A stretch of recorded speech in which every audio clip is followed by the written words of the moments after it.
হযরত আবু বকর সিদ্দিক রাদিয়াল্লাহু তাআলা আনহু সাহাবায়ে কেরামের পরামর্শক্রমে খলিফা মনোনীত হয়েছিলেন। হযরত আবু বকর সিদ্দিক রাদিয়াল্লাহু আনহু সাহাবায়ে কেরামের পরামর্শক্রমে মনোনীত হওয়ার পরে জনগণ তাকে সমর্থন দিয়েছে, সেটা ভিন্ন কথা। কিন্তু হযরত আবু বকর সিদ্দিক রাদিয়াল্লাহু আনহুর ইন্তেকালের আগে খলিফা উমর, হযরত উমর দ্বিতীয় খলিফা হবেন, সেটা তিনি ইলেকশনের জন্য ছেড়ে দিলেন না সিলেকশন করে গেলেন? এইটা হইল প্রশ্ন। আবু বকর কেন উমরের নাম সিলেকশন করে গেলেন? তাফসীরের কিতাবে লিখেছেন, আল্লাহ আবু বকরের চোখে এমন যোগ্যতা দান করেছিলেন, যিনি উমরকে দেখে চিনতে পেরেছিলেন জগতের সমস্ত শাসনকর্তাদের মধ্যে উনার মধ্যে জগৎ শ্রেষ্ঠ শাসনকর্তা হওয়ার যোগ্যতা আছে। এই কথাটা আবু বকর হযরত উমরকে দেখে বুঝতে পেরেছিলেন। এই জন্য হযরত উমরকে আবু বকর সিলেকশন করে গেছিলেন, আমার পরে প্রধান শাসনকর্তা হবেন হযরত উমর ফারুক রাদিয়াল্লাহু। এবার আমরা হযরত উমরের শাসন ব্যবস্থা সম্পর্কে একটু আলোচনা করব। হযরত উমর ফারুক রাদিয়াল্লাহু আনহু যে দেশের শাসনকর্তা মনোনীত হয়েছিলেন গণভোটে,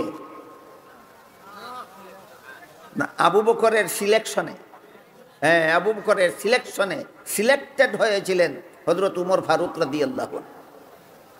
হযরত উমর ফারুক রাদিয়াল্লাহু আনহু যে দেশের শাসনকর্তা ছিলেন, ওই দেশটা বাংলাদেশের সমান একটা দেশ ছিল না, পাকিস্তানের সমান একটা দেশ ছিল না, ভারতের সমান একটা দেশ ছিল না। হযরত উমর যে দেশের শাসনকর্তা মনোনীত হয়েছিলেন, সেই দেশটা ছিল প্রায় অর্ধেকটা পৃথিবীর সমান। কত বড়? অর্ধেকটা পৃথিবীর সমান। চিন্তা করে দেখুন, অর্ধেকটা পৃথিবী যেই লোকটা শাসন করে, এই শাসনকর্তাটা কত বড় জাঁকজমকপূর্ণ হওয়ার কল্পনা করা যায়। কাজেই হযরত উমর অর্ধেকটা পৃথিবীর শাসনকর্তা হয়, তিনি কত জাঁকজমকভাবে জীবনযাপন করতেন। এবার সেই বিষয়টা আমরা একটু বোঝার চেষ্টা করি।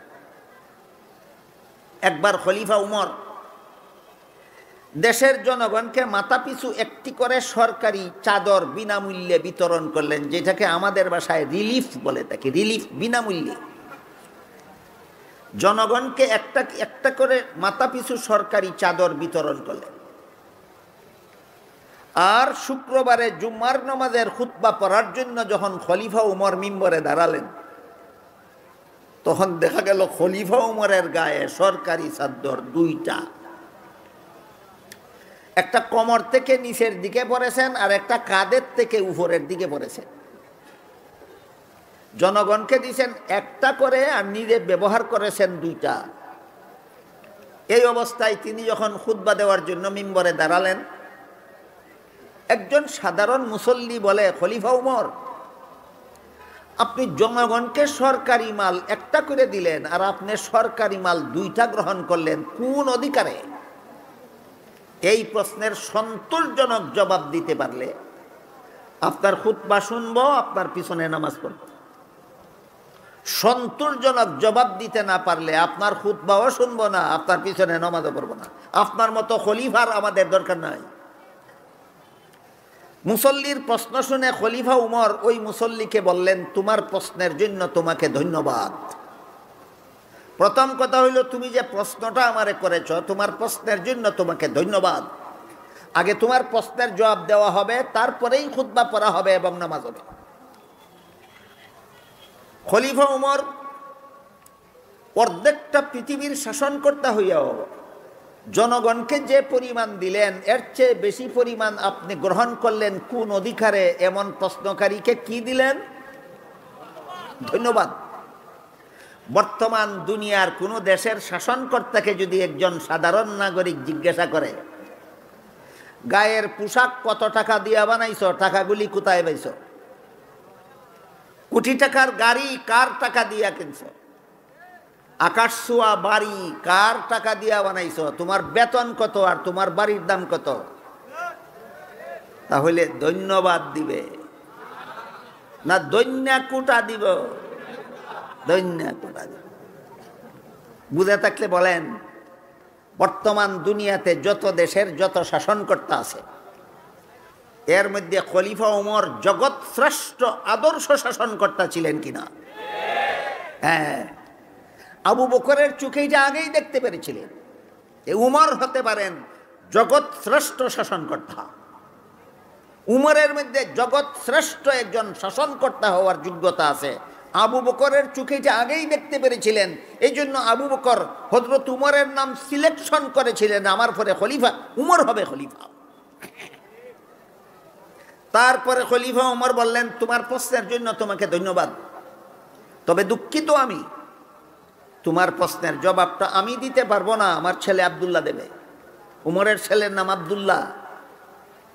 আব্দুল্লাহর কাছে যখন প্রশ্নের জবাবের দায়িত্ব গেল, আব্দুল্লাহ বললেন, মুসল্লিরা শোনো, আমার বাবা যেভাবে তোমাদেরকে একটি মাত্র রিলিফের চাদর বিতরণ করে দিয়েছেন, আমার বাবাও একটা সরকারি চাদরই গ্রহণ করেছেন।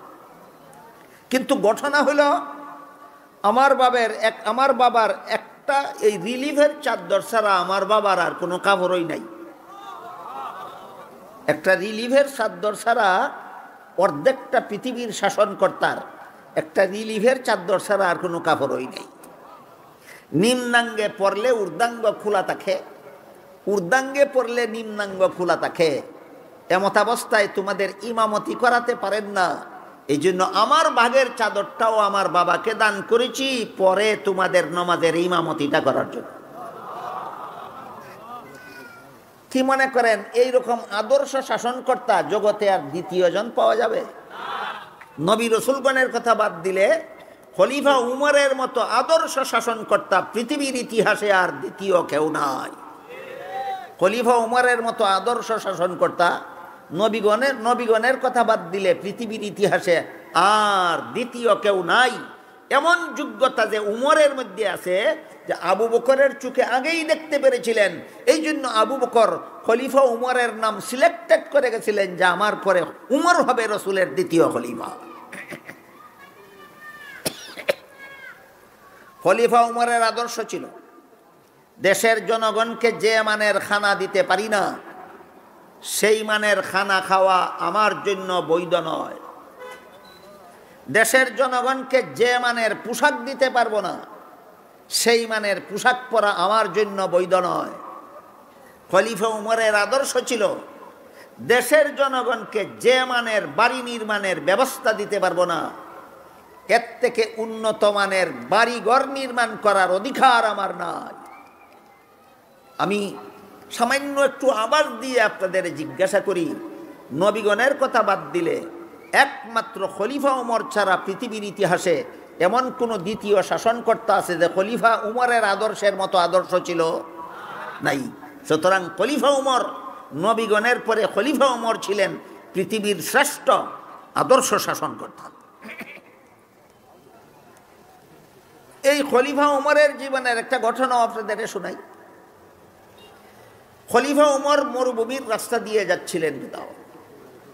আরব দেশের মরুভূমি বাংলাদেশের মানুষকে বোঝানো একটু কঠিন। 10 মাইল, 20 মাইল, 50 মাইল, 100 মাইল, 1000 মাইলের হাওর, শুধু বালু আর বালু। মানুষ নাই, পশু নাই, বাড়িঘর নাই, দোকানপাট নাই, খানা পানি জোগাড় করার কোনো ব্যবস্থা নাই। এরকম বালুকাময় বিশাল বিশাল হাওরকে আরব দেশের মরুভূমি বলা হয়। খলিফা ওমর এমন এক মরুভূমির রাস্তা দিয়ে যাচ্ছিলেন এক সময়, সাথে খাওয়ার কিছু নাই। বলুন, যেই লোকটার একটা রিলিফের চাদর ছাড়া আর কোনো কাপড়ই না থাকে, এই লোকটার লম্বা সফরে সাথে খাওয়ার কিছু না থাকা কি অস্বাভাবিক? মুঠেও না, স্বাভাবিক ব্যাপার। সাথে খাওয়ার কিছু নাই।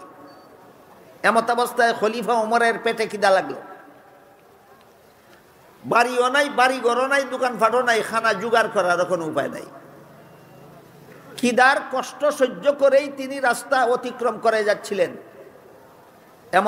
এমত অবস্থায় দেখেন মরুভূমিতে একটা রাখাল ছেলে এক পাল ছাগলের রাখালি করে। ওই রাখাল ছেলে একটা দুধের ছাগল দুধ দোহন করে নিজে পান করে।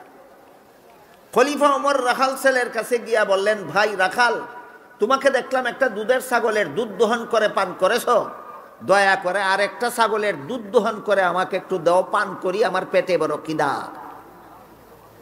রাখাল ছেলে, খলিফা ওমরের নাম তো, যে সরকারের দেশে বাস করে এই সরকার প্রধানের নাম তো সবাই জানে, কিন্তু সবাই কি আর দেখে? এরকম রাখাল ছেলে খলিফা উমরের নাম তো জানে, কিন্তু দেখে নাই কোনোদিন, চিনতে পারেনি যে ইনি খলিফা উমর। আমাদের বর্তমান বাংলাদেশের প্রেসিডেন্ট হলেন মহামান্য শাহাবুদ্দিন সাহেব।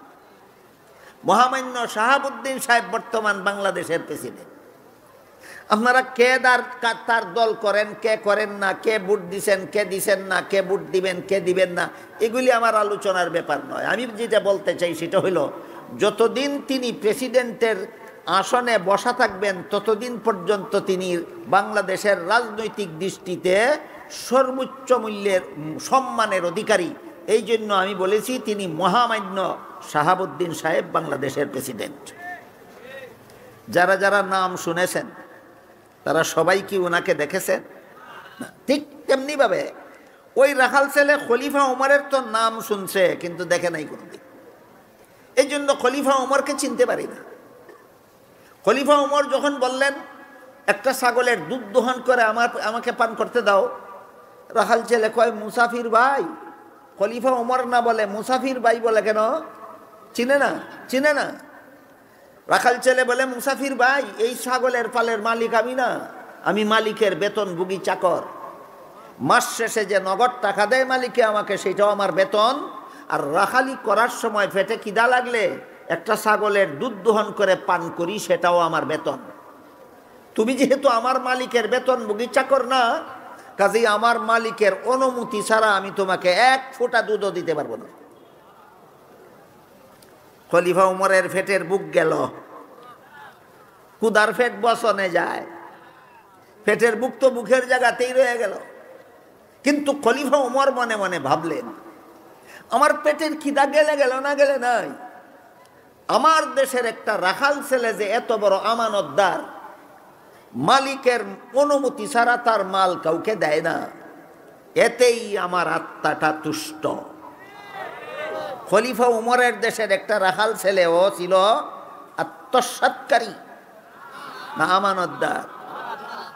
খলিফা উমরের দেশের একটা রাখাল ছেলের মতো আমানতদার বর্তমান দুনিয়ার কতটা দেশের রাষ্ট্রপ্রধান আছে?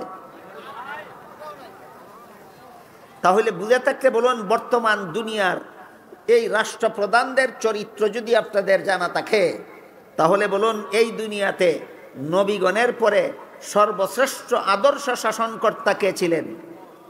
খলিফা উমর। খলিফা উমরের দেশের একটা মূর্খ রাখাল ছেলে এত বড় আমানতদার ছিল যে তার মালিকের অনুমতি ছাড়া মালিকের মাল কাউকে দিতে রাজি না।